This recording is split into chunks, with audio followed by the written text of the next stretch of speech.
ನಮಸ್ಕಾರ. ನಮ್ಮ ಮಂಡ್ಯ ಜಿಲ್ಲೆಯಲ್ಲಿ ಜಿಲ್ಲಾ ಮಟ್ಟದ ಆತ್ಮ ಶ್ರೇಷ್ಠ ಕೃಷಿಕ ಪ್ರಶಸ್ತಿ ಆಯ್ಕೆ ಸಮಿತಿ ನಾವೆಲ್ಲರೂ ಒಟ್ಟಾಗಿ ಕೂತ್ಕೊಂಡಾಗ ನಮ್ಮ ಮುಂದೆ ಬಂದಂಥ ಪ್ರಸ್ತಾವನೆಗಳನ್ನು ನೋಡಿ ನಮಗೆ ಈ ಒಂದು ಪ್ರಗತಿಪರ ರೈತರ ಒಂದು ಏನು ಯಶೋಗಾಥೆ ಇದೆ, ಇದು ಕೇವಲ ಒಂದು ರೈತರ ಒಂದು ಪ್ರಶಸ್ತಿ ಪ್ರದಾನ ಕಾರ್ಯಕ್ರಮಕ್ಕೆ ಮಾತ್ರ ಸೀಮಿತವಾಗಿದೆ. ಬಹಳಷ್ಟು ಜನ ರೈತರಿಗೆ ಒಂದು ಪ್ರೇರಣೆಯನ್ನು ಒದಗಿಸಬೇಕು.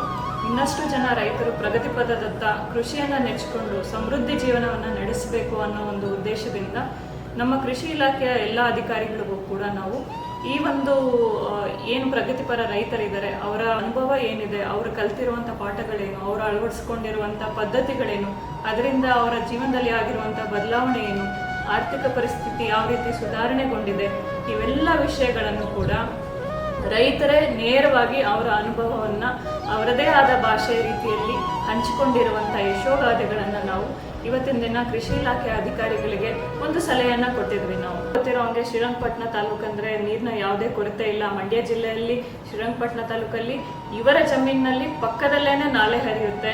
ಯಾವಾಗೂ ಕೂಡ ಯಥೇಚ್ಛವಾಗಿ ನೀರು ಅವರಿಗೆ ಯಾವತ್ತೂ ಕೂಡ ಲಭ್ಯವಿರುವಂಥ ಒಂದು ಜಾಗದಲ್ಲಿ ಇರುವಂಥ ಯುವಕ ಇವರು. ಆದರೆ ಇವರನ್ನು ನಾವು ಖಂಡಿತವಾಗ್ಲೂ ಯಾಕೆ ಮೆಚ್ಕೊಳ್ಬೇಕು ಅಂತಂದರೆ, ಅವರು ಈ ಒಂದು ಕಾಲುವೆಯಿಂದ ನೀರು ತಗೊಳ್ದೆ ಅವರ ಪಾಲಿ ಹೌಸ್ ಮೇಲ್ಗಡೆ ಏನು ನೀರು ಬೀಳುತ್ತೆ, ಮಳೆ ನೀರು ಬೀಳುತ್ತೆ, ಆ ಮಳೆ ನೀರನ್ನೇ ಕೊಯ್ಲು ಮಾಡಿ ಅಲ್ಲಿ ಒಂದು ಕೃಷಿ ಹೊಂಡವನ್ನು ನಿರ್ಮಿಸಿ ಅಲ್ಲಿ ಬೀಳುವಂಥ ನೀರನ್ನೇ ಕೂಡ ಅಲ್ಲಿ ಬೆಳೀತಾ ಇರುವಂಥ ಸೇವಂತಿಗೆ ಹೂಗೆ ಹನಿ ನೀರಾವರಿ ಮುಖಾಂತರ ನೀರನ್ನು ಅಳವಡಿಸಿ ಅಲ್ಲಿ ಬೆಳೆ ಬೆಳೀತಾ ಇದ್ದಾರೆ. ಕೇಳುವಾಗ ಇದು ಅವರ ಮಾತಿನಲ್ಲಿ ತುಂಬ ಚೆನ್ನಾಗಿ ಹೇಳ್ತಾರೆ.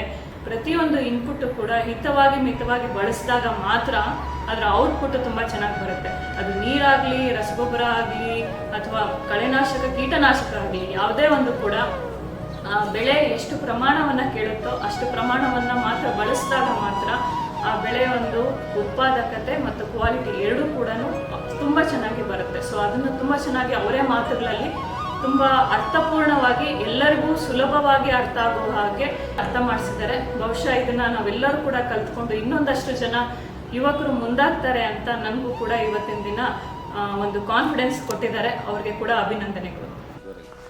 ನಮಸ್ಕಾರ, ನನ್ನ ಹೆಸರು ನಕುಲ್ ಅಂತ, ತಂದೆ ಹೆಸರು ಮಂಜುನಾಥ್. ಸಬನ್ಕುಪ್ರೆ ಗ್ರಾಮ, ಶ್ರೀರಂಗಪಟ್ಟಣ ತಾಲೂಕು. ಎಜುಕೇಷನ್ ಬ್ಯಾಕ್ಗ್ರೌಂಡು ನಾನು BSc ಎನ್ವೈರ್ಮೆಂಟಲ್ ಸೈನ್ಸ್ ಮಾಡಿದ್ದೀನಿ. ನಾನು ಒಂದು 5 ವರ್ಷ ಮುಂಚೆ ಬಂದು ಇಲ್ಲಿ ಸಬನ್ಕುಪ್ಪೆಯಲ್ಲಿ ವ್ಯವಸಾಯ ಸ್ಟಾರ್ಟ್ ಮಾಡಿದ್ದೀನಿ. ಮುಂಚೆ ಫಸ್ಟು ಓಪನ್ ಫೀಲ್ಡ್ ಕ್ರಾಪು, ತರಕಾರಿಗಳು, ಮುತ್ತಾದ ಬೆಳೆಗಳು ಬೆಳೀತಿದ್ದೆ. ಈಗ ಒಂದು 3 ವರ್ಷದಿಂದ ಪಾಲಿಯೋಸ್ ಕಲ್ಟಿವೇಷನ್, ಪ್ರೊಟೆಕ್ಟೆಡ್ ಕಲ್ಟಿವೇಷನ್ ಮೆಥಡಾಲಜಿಲಿ ಫ್ಲೋರಿಕಲ್ಚರ್ ನನ್ನ ಮೇನ್ ಧ್ಯೇಯ. ಫ್ಲೋರಿಕಲ್ಚರಲ್ಲಿ ನಾವು ಮೇಜರಾಗಿ ಕ್ರಿಸಾಂತಮಮ್ ಬೆಳಿತೀವಿ. ಕ್ರಿಸಾಂತಮಮಲ್ಲಿ ಹೈಬ್ರಿಡ್ ಕ್ರಿಸಾಂತಮಮ್, F1 ಹೈಬ್ರಿಡ್ ಕ್ರಿಸಾಂತಮಮ್, ಡೆಕೋರೇಷನ್ ಫ್ಲವರ್ಸ್ನ ಬೆಳೀತಾ ಇದ್ದೀವಿ. ನಾವು ಪಾಲಿಯೋಸ್ ಒಳಗಡೆ ಸೇವಂತಿಗೆಲೆ ಹೈಬ್ರಿಡ್ ಕ್ರಿಸಾಂತಮಮ್ ಬೆಳಿತೀವಿ. ಅದು ಡೆಕೋರೇಷನ್ ಪರ್ಪಸ್ಗೆ ಬೊಕೇಸ್ ಮಾಡ್ತೀವಿ. ಈಗ ನಾವು ನಮಗೆ ಗಿಡ ಬೇಕಾಗೋದ್ರಿಂದ ನಾವೇ ನಮ್ಮ ಸ್ವಂತ ನರ್ಸರಿನ ಟಿಶ್ಯೂ ಕಲ್ಚರ್ ಪ್ಲಾಂಟ್ಸ್ ತಂದು ಮದರ್ ನರ್ಸರಿಯಾಗಿ ಮಾಡಿ, ನಾವು ಮದರ್ ನರ್ಸರಿಯಿಂದ ಕಟ್ಟಿಂಗ್ಸ್ ಅಂದರೆ ತುದಿ ಚಿಗುರುಗಳನ್ನ ಕಟ್ ಮಾಡಿಕೊಂಡು ಅದನ್ನು ಫಸ್ಟ್ ಒಂದು ದಿವಸ ನಾವು ಪ್ರೀ ಕೂಲಿಂಗ್ ಅಂತ ಮಾಡ್ತೀವಿ. ಫಸ್ಟ್ ನಾವು -2 ಡಿಗ್ರೀಸ್ಗೆ 2 ಡಿಗ್ರಿ ಇದರಲ್ಲಿ ಕೋಲ್ಡ್ ರೂಮಲ್ಲಿ ಗಿಡನ ಇಟ್ಟು, ಅದಾದಮೇಲೆ ಟ್ರೇಗೆ, ನರ್ಸರಿ ಟ್ರೇಗೆ ಟ್ರಾನ್ಸ್ಪ್ಲಾಂಟ್ ಮಾಡಿ, ಅದು ರೂಟಿಂಗ್ ಸೊಲ್ಯೂಷನ್ ಅಂತ ಬರುತ್ತೆ, ರೂಟಿಂಗ್ ಸೊಲ್ಯೂಷನ್ ಹಾಕಿ ರೂಟಿಂಗಲ್ಲಿ ನಾವು ರೂಟಿಂಗೋಸ್ಕರ 21 ದಿವಸ ಇಡ್ತೀವಿ. ರೂಟಿಂಗಲ್ಲಿ ನಮಗೆ ಗಿಡ ರೂಟ್ ಡೆವಲಪ್ಮೆಂಟ್ ಆದಮೇಲೆ ನರ್ಸರಿಯಿಂದ ತೊಗೊಂಡೋಗಿ ಟ್ರಾನ್ಸ್ಪ್ಲಾಂಟ್ ಮಾಡ್ತೀವಿ. 1 ಎಕರೆಗೆ ನಮಗೆ ಅಂದಾಜು 1,60,000 ಗಿಡಗಳು ಬೇಕಾಗುತ್ತೆ. ಮಿಕ್ಕಿದ ಗಿಡಗಳನ್ನು ನಾವು ಈಗ ಬೇರೆ ರೈತರಿಗೆ ಮಾರ್ತಾ ಇದ್ದೀವಿ. ಬೇರೆ ಫ್ಲೋರಿಕಲ್ಚರ್, ಬೇರೆ ನರ್ಸರಿ, ಬೇರೆ ಪಾಲಿಯೋಸ್ ಹಾಕಿರೋರು ನಮ್ಮ ಹತ್ರ ಕಟ್ಟಿಂಗ್ಸ್ ತೊಗೊಂಡು ಅವರು ಟ್ರಾನ್ಸ್ಪ್ಲಾಂಟ್ ಮಾಡ್ತಾರೆ. ಇದರಿಂದ ಇನ್ನೊಂದು ಸೋರ್ಸ್ ಆಫ್ ಇನ್ಕಮು ಬರ್ತಾ ಇದೆ ನಮಗೆ ಈಗ ಫಾರ್ಮಿಗೆ. ಟೋಟಲ್ ನಾನು ಒಂದು 10 ಎಕರೆ ಪ್ರದೇಶದಲ್ಲಿ ನಾನು ವ್ಯವಸಾಯ ಮಾಡ್ತಿರೋದು. 10 ಎಕರೆಯಲ್ಲಿ ನಾವು ಒಂದು 3.5 ಎಕರೆ ಕಬ್ಬು ಬೆಳೀತಾ ಇದ್ದೀನಿ. ಕಬ್ಬನ್ನು ಒಂದು 5 ಅಡಿ ಅಂತರ ಪಟದಲ್ಲಿ ಬೆಳೀತಾ ಇರೋದು. 10 ಕುಂಟೆ ನರ್ಸರಿ ಇದೆ, ಒಂದು 10 ಕುಂಟೆ ನಮ್ಮ ಮದರ್ ನರ್ಸರಿ ಇದೆ. ಇನ್ನು ಮಿಕ್ಕಿದ್ದು 1.5 ಎಕರೆ ಜಮೀನಲ್ಲಿ ನಮ್ಮದು ಪಾಲಿಯೋಸ್ಗಳಿದೆ. ಈ ನಿಂತಿರೋದು 1 ಎಕರೆ ಜಮೀನು, 1 ಎಕರೆ ಸ್ಟ್ರಕ್ಚರ್ ಪಾಲಿಯೋಸಲ್ಲಿ. ಇದು ನಮ್ಮ ಬೆಳೆ. ಇದು ಸೇವಂತಿಗೆ ಇವಾಗ ಫ್ಲವರಿಂಗ್ ಸ್ಟೇಜಿಗೆ ಬಂದಿದೆ. ಈಗ ಇದನ್ನು ಪ್ಯಾಕಿಂಗ್ ಸ್ಟೇಜಲ್ಲಿದೆ. ಇದನ್ನು ನಾವು 10 ಕಡ್ಡಿ